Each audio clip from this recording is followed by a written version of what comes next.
রাধে রাধে। আগের ভিডিওতে এক বোন কমেন্ট করেছে যে আমরা সকলে মিলে এসেছি মায়াপুর ইস্কনের মন্দিরে, একদমই ঠিক। তো ওই মিনি ব্লগে এটা থাকছে সেকেন্ড অ্যান্ড লাস্ট পার্ট।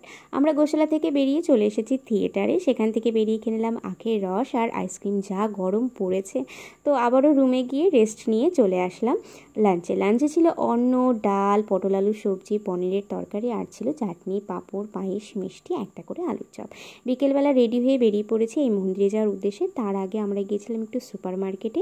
তো এখান থেকে টুকিটাকি কিছু নেওয়ার ছিল, সেটাই নিয়ে আবারও রওনা দিয়েছি বড় মন্দিরটার উদ্দেশ্যে। আর এই মন্দিরটা তো এখনও তৈরি হয়নি, তোমরা সকলেই জানো।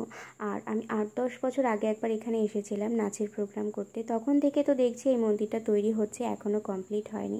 মাঝে আমি আরও একবার এসেছিলাম, তবে তখন ঢুকতে দিলেও আমরা জানতাম না টাইমগুলো, সেই জন্য ঢুকতে পারিনি। এবারও কিন্তু আমাদের হয়তো ঢোকা হতো না মন্দিরটার ভেতরে, কারণ আমরা যে টাইমগুলো ছিল তার 4 মিনিট লেট করে এসেছিলাম, সেই জন্য। তো অনেক রিকোয়েস্ট করার পরে এবার আমরা ঢুকতে পেরেছি।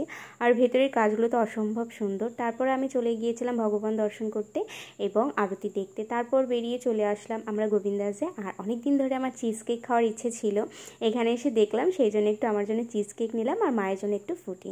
তো তারপর আবার রুমে গিয়ে ফ্রেশ হয়ে এবার আমরা রওনা দিয়েছি বাড়ি যাওয়ার উদ্দেশ্যে। তার আগে আমাদের একটু এই হোটেলটাই দাঁড়িয়েছিল। তো আমার চ্যানেলে তোমরা যদি নতুন হয়ে থাকো অবশ্যই আমার চ্যানেলটা সাবস্ক্রাইব করে দিও। আজ তবে আসি, টাটা।